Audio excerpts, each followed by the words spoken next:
अस्थिरता, युद्ध और आर्थिक अनिश्चितताओं से जूझ रही है, तब भारत को लेकर वैश्विक नजरिया बदल चुका है।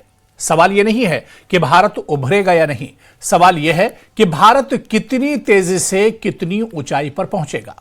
साल 2025 में अंतर्राष्ट्रीय संस्थाएं, वैश्विक बाजार और रणनीतिक मंच एक सुर में भारत की उस यात्रा की गवाही दे रहे हैं जो शोर नहीं मचाती लेकिन असर गहराई तक छोड़ती है। इतनी बड़ी संख्या में आप सब आशीर्वाद देने आए, मैं आपका बहुत बहुत आभारी हूं।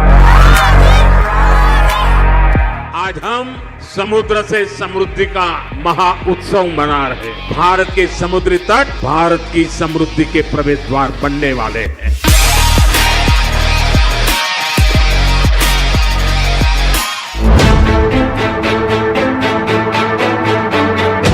ये कहानी है उस भारत की जिसने पिछले एक दशक में सिर्फ तरक्की नहीं की, बल्कि दुनिया के भरोसे को नए सिरे से गढ़ा।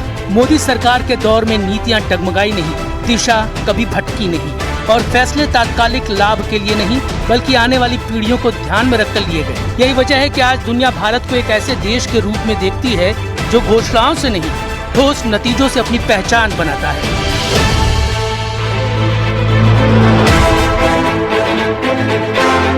गरीबी घटाने से लेकर डिजिटल क्रांति तक, सामाजिक सुरक्षा से लेकर वैश्विक शक्ति संतुलन तक, भारत ने अपने आकार और लोकतंत्र की जटिलताओं के बावजूद ये साबित किया कि मजबूत इच्छा शक्ति और स्पष्ट नीति से इतिहास की दिशा बदली जा सकती है। भारत की समृद्धि का एक बड़ा आधार था भारत का सामुद्रिक सामर्थ्य, लेकिन आजादी के बाद उस विरासत पर ध्यान नहीं दिया गया।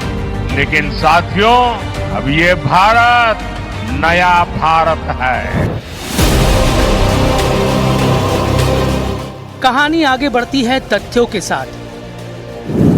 2025 में विश्व बैंक ने भारत को दुनिया के सबसे समान समाजों में शामिल किया। 25.5 के गिनी इंडेक्स के साथ भारत अमेरिका, चीन और सभी G7 और G20 देशों से आगे निकल गया। ये बदलाव अचानक नहीं आया। कल्याणकारी योजनाओं और डायरेक्ट बेनिफिट ट्रांसफर ने ये तय किया कि आर्थिक विकास हाशिए पर खड़े हर व्यक्ति तक पहुंचे।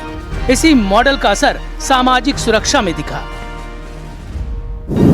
अंतर्राष्ट्रीय श्रम संगठन के मुताबिक 2015 में जहां केवल 19% आबादी सामाजिक सुरक्षा के दायरे में थी, वहीं 2025 तक ये आंकड़ा 64.3% पहुंच गया। करीब 94 करोड़ नागरिक अब किसी न किसी सामाजिक सुरक्षा कवच के अंतर्गत हैं। ये दुनिया की सबसे तेज और सबसे बड़ी सामाजिक सुरक्षा विस्तार योजनाओं में से एक है। वैश्विक बाजारों ने भी भारत की स्थिरता को समझा और 18 साल बाद S&P ग्लोबल ने भारत की सॉवरेन क्रेडिट रेटिंग को BBB पर अपग्रेड किया। जाहिर तौर पर बेहतर पब्लिक फाइनेंस, मजबूत मैक्रो इकोनॉमी, साथ ही स्ट्रक्चरल रिफॉर्म्स और नीति की निरंतरता इसके प्रमुख कारण बने। डिजिटल इंडिया भारत की नई पहचान बन चुका है। अंतर्राष्ट्रीय मुद्रा कोष ने UPI को दुनिया का सबसे बड़ा रियल टाइम पेमेंट सिस्टम माना, जो वैश्विक लेन देन का 49% संभाल रहा है। IMF ने UPI को डिजिटल पब्लिक इंफ्रास्ट्रक्चर का वैश्विक मॉडल बताया। वॉशिंगटन में IMF प्रमुख क्रिस्टालिना जॉर्जीवा ने भारत को वैश्विक विकास का इंजन कहा और खुले तौर पर भारत की डिजिटल और नीतिगत क्रांति की सराहना की। वे कहती हैं, मुझे भारत पर पूरा भरोसा है। भारत अब सिर्फ उपभोक्ता अर्थव्यवस्था नहीं बल्कि इनोवेशन हब बन रहा है। WIPO की रिपोर्ट बताती है कि 2014 से 2024 के बीच अमूर्त परिसंपत्तियों वाली यानी रिसर्च, सॉफ्टवेयर, डेटा और डिजाइन में भारत सबसे तेज बढ़ने वाले देशों में शामिल रहा।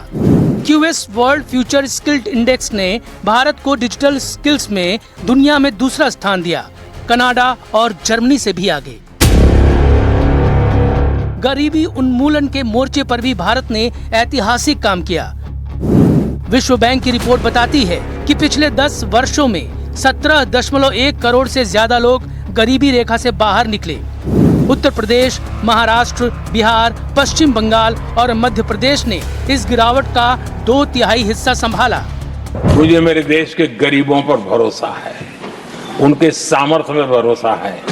अगर अवसर मिल जाए ना तो वो हर चुनौतियों को पार कर सकता है। और गरीब ने करके दिखाया, योजनाओं का लाभ लेते हुए, अवसरों का फायदा उठाते हुए, सशक्तिकरण के माध्यम से 25 करोड़ गरीबी को परास्त करने में सफल हुए। स्वास्थ्य, स्वच्छता, स्वच्छ ऊर्जा, वित्तीय समावेशन और डिजिटल गवर्नेंस में सुधार इसका आधार बना। निवेशकों का भरोसा भी बढ़ा। गोल्डमैन सैक्स ने भारतीय शेयर बाजार को ओवरवेट किया, जबकि बैंक ऑफ अमेरिका के सर्वे में भारत ने जापान को पीछे छोड़ते हुए एशिया का सबसे पसंदीदा बाजार बनने का दर्जा हासिल किया। भारत की सांस्कृतिक शक्ति भी वैश्विक मंच पर चमकी। दीपावली को यूनेस्को की अमूर्त सांस्कृतिक विरासत सूची में शामिल किया गया। वहीं 12 मराठा किलों को विश्व धरोहर सूची में जगह मिली, जिसने भारत की ऐतिहासिक और सांस्कृतिक कूटनीति को और मजबूत किया।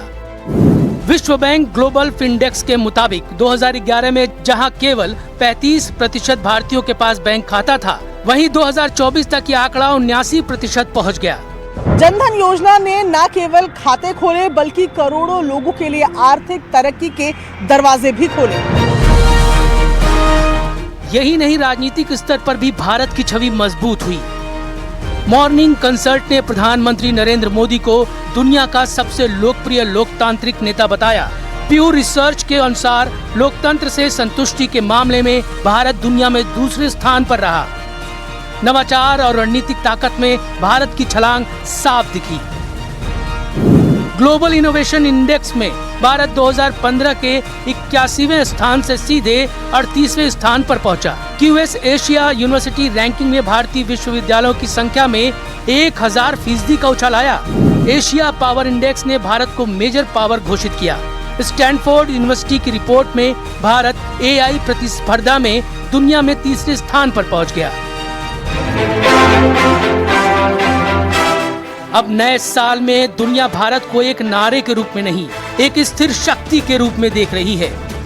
एक ऐसा देश जो बिना शोर किए इतिहास की दिशा बदल रहा है।